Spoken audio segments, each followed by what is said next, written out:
Very good evening guys, मैं राजेश आपका अपने YouTube channel learning by doing में आपका स्वागत करता हूं। आप लोगों ने अभी तक हमारे चैनल सब्सक्राइब नहीं किया, चैनल को सब्सक्राइब कीजिए और बेल आइकन को प्रेस कीजिए।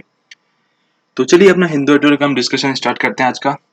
उससे पहले आपने अभी तक हमें फॉलो नहीं किया तो आप हमें ट्विटर पे फॉलो कीजिए और चैनल को सब्सक्राइब नहीं किया है तो चैनल को सब्सक्राइब कीजिए। यूट्यूब पे टेलीग्राम ग्रुप को ज्वाइन कीजिए। अगर आपके पास में कोई भी सजेशन या कोई फीडबैक है जो आप हमें चैनल के रिगार्डिंग या वीडियो के रिगार्डिंग भेजना चाहते हैं, वो आप हमें जीमेल के माध्यम से हमें भेज सकते हैं और जीमेल आईडी आपकी स्क्रीन के ऊपर शो हो रहा है।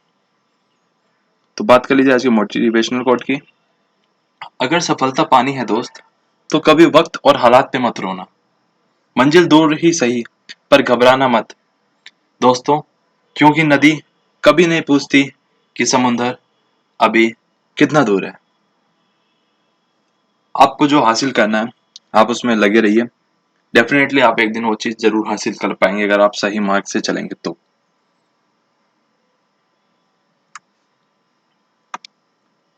वो कैब स्टार्ट करते हैं। तो आज की पहली वो कैब है कॉशियस, मतलब सतर्क, सावधान, सावधानी of a person careful to avoid potential problem और डेंजर। सतर्क रह के हम आने वाली समस्याओं को कुछ हद तक बचा सकते हैं और उनसे बचाव किया जा सकता है। ऑप्टिज्म यानी आशावाद, यानी आशा का होना, एक hopefulness and confidence about the future और सक्सेस ऑफ समथिंग, कुछ ऐसा कि हमें सफलता का उद्देश्य कुछ भविष्य में हासिल होगा। पेस मतलब चाल होता है, गति होता है, चलने की दिशा होता है, स्पीड होता है। स्पीड इन वॉकिंग, रनिंग और मूविंग, किस प्रकार से हम दौड़ रहे हैं, चल रहे हैं और मूव कर रहे हैं। कंटिनेंट यानी महाद्वीप होते हैं। Any of the world's main continents expanses of land, Europe, Asia, Africa, North and South America, Australia, Antarctica, ये है सभी क्या है विश्व के कंटिनेंट्स हैं। होप आप सभी को पता होगा कितने होते हैं, तो ये आप मुझे कमेंट बॉक्स में बताइएगा क्या इतने ही होते हैं या और होते हैं। ब्लिस्टरिंग यानी छाला पड़ना। ऑफ हीट इंस्टेंस यानी जब, इसको आप सिंपली आप ऐसे समझिए, जब हम कोई गर्म चीज खा लेते हैं तो मुंह में कई बार क्या छाले वगैरह हो जाते हैं। जैसे हम कई बार गर्मा गर्म चाय पी लेते हैं तो उससे हमारी जो जीभ होती है, जो टंग होती है, उसके ऊपर काफी कुछ हो जाता है, तो उसको क्या बोलते हैं, ब्लिस्टरिंग कह सकते हैं उस सेंस में हम। स्टार्च यानी शून्य, यानी zero. Make a long narrow superficial wound in the skin of, मतलब बहुत गहरे जख्म। तो स्टार्च का मतलब यहाँ पे होता है एकदम शून्य से, मतलब जीरो से हम स्टार्ट कर रहे हैं। आउटब्रेक मतलब विस्फोट का होना, भयंकर होना। A sudden occurrence of something unwelcome, कुछ ऐसी चीज का अचानक से होना जिसकी हमें अपेक्षा नहीं थी, जैसे कि कोई बीमारी का आना, जैसे कोरोना वायरस का आया, और वार या फिर कोई युद्ध वगैरह होना, जैसे जो चाइना ने किया था उस टाइम पे, वहां पे जो झड़प वगैरह हो गई थी गलवान घाटी में। फ्लैटन यानी समतल करना, किसी चीज को एकदम इक्वल करना, बराबर करना, फ्लैट करना। मेक और बिकम फ्लैट और फ्लैटर। रिकम्बिनेंट पुनः संयोजक, ए रिकम्बिनेंट ऑर्गेनिज्म, सेल और piece of genetic material. Adenovirus विषाणुओं के बड़े समूह में से एक जिसके द्वारा ऊपरी स्वशासन पक्ष में संक्रमण होता है। Any of a group of DNA viruses first discovered in the android tissue, most of the case respiratory diseases, मतलब एक आप डायरेक्टली ऐसे समझो शॉर्ट फॉर्म में कि कुछ ऐसी बीमारी का, कुछ ऐसे विषाणु का या फिर ऐसा वायरस जो कि आपके जो सांस लेने के जो लंग्स वगैरह के जो रेस्पिरेटरी ऑर्गन्स हैं वहां पे कोई बीमारी कर देता है, आपको वहां से बीमार कर देता है, तो उसे क्या कहेंगे हम, एंडिनो वायरस। वेक्टर यानी रोग वाहक, an organism typically biting insect और टिक that transmit a disease or parasite from one animal or plant to another। कहा यह जा रहा है कि ऐसा ऑर्गेनिज्म जो क्या करता है, काटता है, जैसे मक्खी मच्छर जो होते हैं वो काटते हैं तो उसी से किसी बीमारी का फैलना और वो उसको ट्रांसमिट करता है, यानी वो उसको लेके जाता है। जैसे किसी मच्छर ने मुझे काटा और अगर मुझे कोई बीमारी है तो वो बीमारी उसको, जो दूसरे मच्छर, जो मच्छर है जो दूसरा किसी और को काटेगा तो उसको भी वो हो जाएगी। इम्यूनोजेनिक, ये रिलेट करती है, डिनोट करती है ऐसे सब्सटेंस से जो एबल होते हैं, जो प्रोड्यूस करने के लायक होते हैं, इम्यून को रिस्पॉन्स यानी अच्छा करने के लायक होते हैं। कॉशन यानी चेतावनी, अलर्ट करना। Care taken to avoid danger और मिस्टेक्स, यानी किसी खतरे से हमें सावधान करना और किसी गलती होने से बचाने के लिए ही हमें पहले से चेतावनी देना कि ऐसा ना कर देना, कहीं कुछ ऐसा हो जाए। एक्सासर्बेट यानी तीव्र करना, यानी बहुत तेजी से करना। Make a problem bad situation और नेगेटिव फीलिंग वर्स, यानी बहुत बुरा, बहुत बुरी तरीके से उसने मुझे हर्ट किया, तो जब से मेरा क्या दिल टूटा हुआ है। रिग्रेस यानी कठोर, एक्सट्रीमली थ्रो एंड केयरफुल, और मेरे इमोशंस उसके सामने कुछ है ही नहीं, काफी कठोर है। रिग्रेस यानी काफी रिग्रेस है वो। ओवर एम्फेसाइज, अधिक बल देने का। प्लेस एक्सेसिव एम्फेसाइज ऑन, यानी अभी मुझे बहुत ज्यादा जरूरत है उसको पटाने की, यानी ओवर एम्फेसाइज के ऊपर और ज्यादा अधिक ध्यान देने की, बल देने की। प्रोटोकॉल यानी संलेख, द ऑफिशियल प्रोसीजर और system of rules governing affairs of state और डिप्लोमेटिक ओकेजन, यानी एक तरीके से आप कह सकते हो इसे जो ऑफिशियल प्रोसीजर्स और जो सिस्टम्स होते हैं, जो नियम कायदे बनाए जाते हैं कि क्लास में जैसे देखा जाए, जब हम छोटी क्लासेस में पढ़ते थे तो जैसे क्लास में कोई भी टीचर एंटर करता था तो हम सभी लोग क्या है, बेंच से उठ के उनका सम्मान करते थे। तो एक तरीके का प्रोटोकॉल कह सकते हो आप। जैसे कोई भी जब बड़ा हमारे सामने आता है तो हम झुक के उनके नतमस्तक करते हैं, उनके चरण स्पर्श करते हैं। तो एक प्रकार का हमारे संस्कार, हमारे प्रोटोकॉल्स है। ये क्या अनऑफिशियली है, लेकिन जब हम ऑफिस वगैरह में देखते हैं तो वहां पे उसके हिसाब से होते हैं। तो उस प्रकार का प्रोटोकॉल बताया गया है यहाँ पे। कॉन्सिक्वेंस यानी परिणाम, जो हम अभी पढ़ाई कर रहे हैं तो उसके क्या परिणाम होने वाले हैं, तो वो तो आएगा रिजल्ट जब पता चलेगा। ये रिजल्ट और effect typically one that is unwelcome और अनप्लीजेंट, और खास तौर से वैसे परिणाम जो कि अस्वागत योग्य है और जो अच्छे ना हो, यानी हम कितना पढ़ रहे हैं उसके ऊपर जो परिणाम आएंगे वो वैसे ही होंगे जितना हम पढ़ रहे हैं। तो ये थी अपनी आज की वोकैब्स। तो अपना मूव ऑन करते हैं। जो आज का आर्टिकल है काफी अच्छा आर्टिकल है, काफी कुछ नया सीखने को मिलेगा आपको, ये तो मैं उम्मीद पक्का करता हूँ। तो बने रहिएगा वीडियो के लास्ट तक, और चलिए स्टार्ट करते हैं। कॉशियस ऑप्टिमिज्म, यानी सतर्क रहना है और साथ ही साथ उम्मीद भी लगा के रखनी है कि कुछ अच्छा होगा, कुछ आशा रखनी है हमें कि कुछ अच्छा होगा, होगा ही होगा, लेकिन सावधान बहुत जरूरी रहना है। तो इसी से आपको पता चल गया होगा आज कल के हालात के दौर में किसके रिगार्डिंग ये आर्टिकल होगा। तो ये पढ़ते हैं। As the race for vaccine gather pace, जैसे जैसे जो चाल है, जो दौड़ है वैक्सीन की, इकट्ठा होकर क्या गति पकड़ रही है, क्योंकि हर कंट्री अपने अपने लेवल पे बहुत बेस्ट कर रही है और हर किसी को अपनी वैक्सीन पहले लाने का। The follow up period should not be shorten, लेकिन उसी के साथ में ऐसा ना हो कि वैक्सीन लाने के चक्कर में जो उसके फॉलो अप पीरियड्स हैं उसको कम कर दिया जाए, यानी जो ह्यूमन ट्रायल्स की जो प्रोसीजर्स हैं और जो उस पर टेस्टिंग वगैरह की जो प्रक्रिया है उसको कम कर दिया जाए। तो ऐसा नहीं होना चाहिए। जो भी मतलब कि अगर 3 लेयर पार करके रिजल्ट आना है तो वो 3 करके ही पार आए, ऐसे नहीं है कि एक के बाद ही हम उसको यूज करने लग जाएं। तो ऐसा है बताया जा रहा है।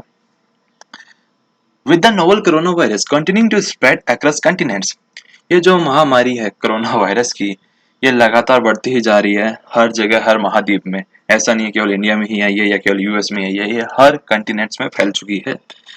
The race to find effective drug and vaccines have been progressing at a blistering pace, और यह जो दौड़ है किस चीज की, यानी फाइंड करने की, यानी खोजने की, प्राप्त करने की इफेक्टिव एक अच्छा ड्रग, यानी दवाई और जो इंजेक्शन वगैरह जो वैक्सीन है, हैज बीन प्रोग्रेसिंग, और वो भी क्या है धीरे धीरे बहुत जल्दी से हम उसमें प्रोग्रेस कर रहे हैं।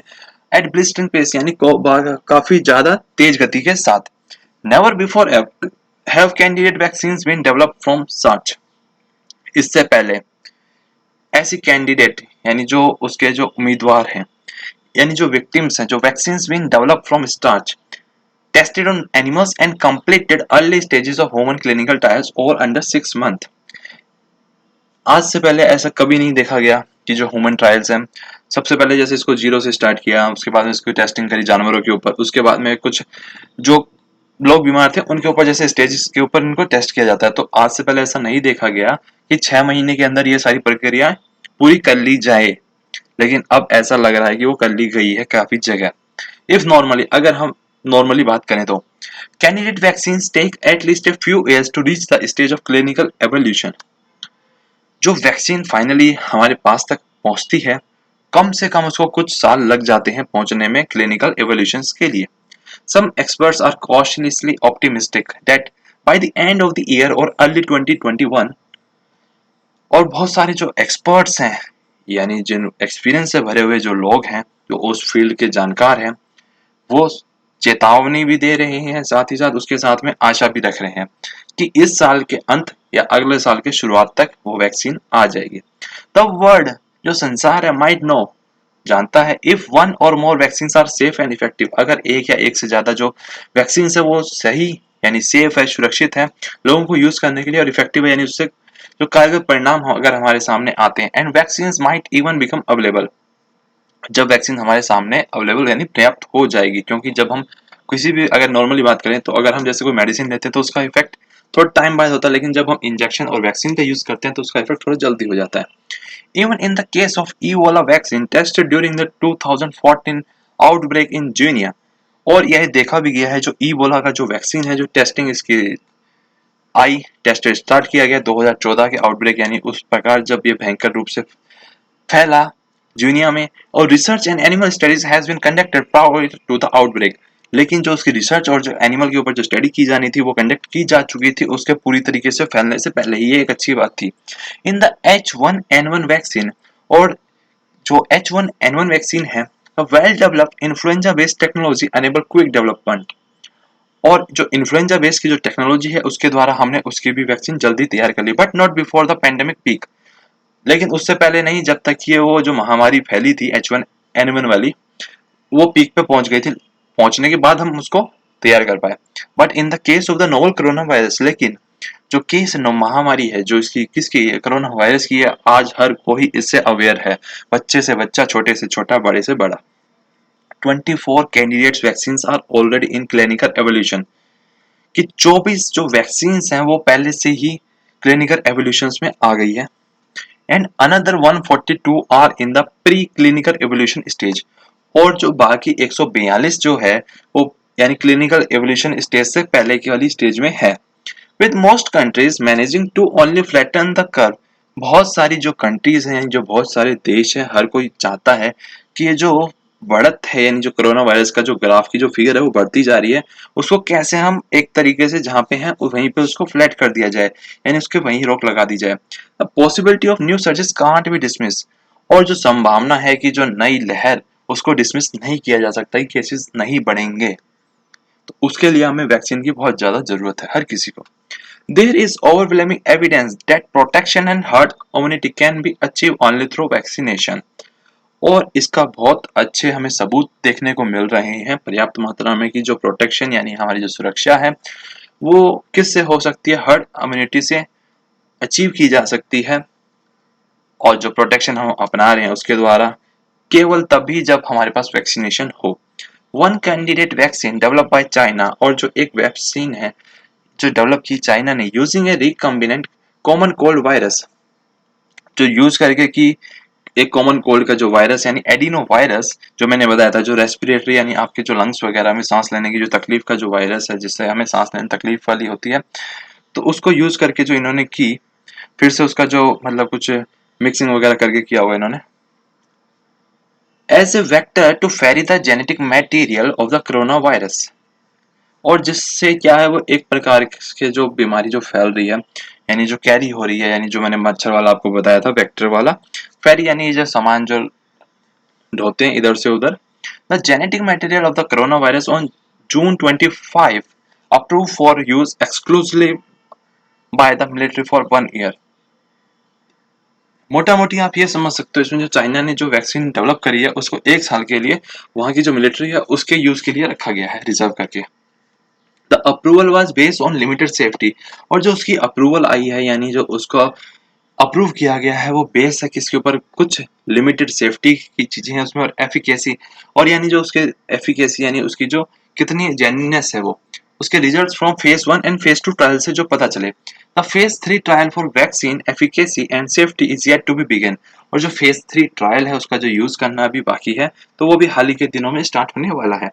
एज द प्राइमरी रिजल्ट्स, जो प्राथमिक तौर पे जो रिजल्ट्स हमारे सामने आए हैं किसके, द ऑक्सफोर्ड यूनिवर्सिटी वैक्सीन के which to uses an adenovirus has been found to be safe, उसने भी सेम इस वायरस को यूज करके देखा तो उसको भी लगता है कि ये सेफ है। And immunogenic in a phase 1 and 2 trial. और इससे क्या है, जो हमारा इम्यून सिस्टम है उसके अंदर ऐसी जेनेटिक चीजें उत्पन्न हो जाती है जिससे कि हम बीमारी से लड़ सकते हैं। A phase 3 trial is underway. और जो तीसरा फेज है ट्रायल का वो अभी क्या है, चल रहा है। A US based company along with NIAID has found its vaccine that uses messenger RNA platform. और एक जो यूएस बेस्ड कंपनी है, किसके साथ मिलके, उसने NIAID के साथ मिलके एक वैक्सीन तैयार किया है जो मैनेज करता है किसको यूज करके, RNA प्लेटफॉर्म्स को, to be safe and immunogenic in phase 1 trial. कि उनके हिसाब से RNA प्लेटफॉर्म को यूज करके भी वो सेफ है और उससे भी क्या है, जो हमारी इम्यूनिटी सिस्टम है वो उससे स्ट्रॉन्ग बनता है। ऐसा जो फेज 1 ट्रायल के जो रिजल्ट आए हैं उससे उनको लगता है। ये phase 3 trial is to begin later this month. और जो फेज 3 का जो ट्रायल है वो स्टार्ट होना है इस मंथ के लास्ट तक। Interim results show that another vaccine candidate using the messenger RNA platform is safe। और जो अभी हाल ही के तौर पे जो आंशिक जो रिजल्ट्स हमारे सामने आ रहे हैं वो ऐसा दर्शाते हैं कि जो यूज कर रहे हैं RNA प्लेटफॉर्म मैसेंजर को वो क्या सेफ है और उससे immunogenic in case 1 and 2 trial. यानी उससे क्या हमारी इम्यूनिटी कुछ हद तक स्ट्रॉन्ग हो रही है। फेज 1 और 2 के ट्रायल से ऐसे हमें रिजल्ट सामने आए हैं। 2 Indian companies to have begun human clinical trials। दो भारतीय कंपनियां भी है इस रेस में शामिल जिन्होंने स्टार्ट कर दिया है ह्यूमन के ऊपर इस वैक्सीन का जो ट्रायल्स है। This is thus cause for cheers. ये हमारे लिए एक अच्छी खबर है। हाउएवर, हालांकि a note for caution is also in order. साथ ही साथ हमें सचेत रहना, सावधान रहना भी बहुत जरूरी है। Past experiences with vaccine development for 2 corona virus. जो पुराना हमारा भूत का जो एक्सपीरियंस है यानी पास्ट का जो एक्सपीरियंस है वैक्सीन डेवलपमेंट का फॉर 2 कोरोना वायरसेस जैसे SARS एंड MERS, दो वायरसेस हैं जो कोरोना वायरस के ही हैं, have shown that vaccine can accelerate lung diseases. कि बताया गया है जो वैक्सीन है वो क्या है, हमें एकदम से बहुत तरीके पूरी तरीके से जो मतलब लंग्स की डिजीजेस हैं यानी जो भयंकर बीमारियां हैं, either directly or as a result of antibody dependent enhancement, चाहे तो वो डायरेक्टली हो और या फिर वो रिजल्ट हो किसी एंटीबॉडी डिपेंडेंट एनहेंसमेंट के through. Thus, the compulsion to rigorously monitor safely profiles of candidate vaccines cannot be overemphasized। इसलिए सबसे ज़्यादा ज़रूरी है कठोर कदम अपनाने चाहिए हमें, उसकी जो पॉलिसीज हैं जो प्रोफाइल है उसको सेफ्टी के मेजर्स पूरी तरीके से अपनाने चाहिए और हमें ओवर एम्फेसाइज ज़्यादा उनके ऊपर ध्यान बल नहीं देना चाहिए कि हमारे लिए अभी यही है। देखो क्या कहा गया था, कंपल्सन बहुत जरूरी है to rigorously monitor safety profiles of candidate vaccine can not be oversize, कि उसको क्या है कहीं हम ओवरलुक ना कर दें जो सेफ्टी वाली चीजें हैं। Efforts to accelerate clinical trial should not rely on shortening the follow up period. और कहा यह जा रहा है ये जो हमारे कदम है जो एफर्ट्स हैं जो बढ़ा रहे हैं क्लिनिकल ट्रायल्स को, शुड नॉट रिलाई, वो उसके ऊपर रिलाई भरोसा नहीं करनी चाहिए कि शॉर्ट टर्म फॉलोअप के पीरियड के ऊपर, उसको हमें लंबे टाइम तक उसके जो रिजल्ट्स हैं उसको एनालाइज करना चाहिए। और by passing critical steps in testing, और या फिर ऐसा भी नहीं करना है हमें कि बाईपास यानी किसी स्टेज को हमें क्लियर करके अगर यूज की परमिशन देनी है तो उसको देनी ही है, यूज के पहले वहां पे टेस्टिंग करवानी है उसकी पूरी, बाईपास नहीं करना है। यानी स्टेज 1 से 2 पे जाना है, फिर 3 पे, फिर 4 पे, फिर 5 पे, इस प्रकार से जो सीढ़ियां हैं सीढ़ी दर सीढ़ी पार करना है।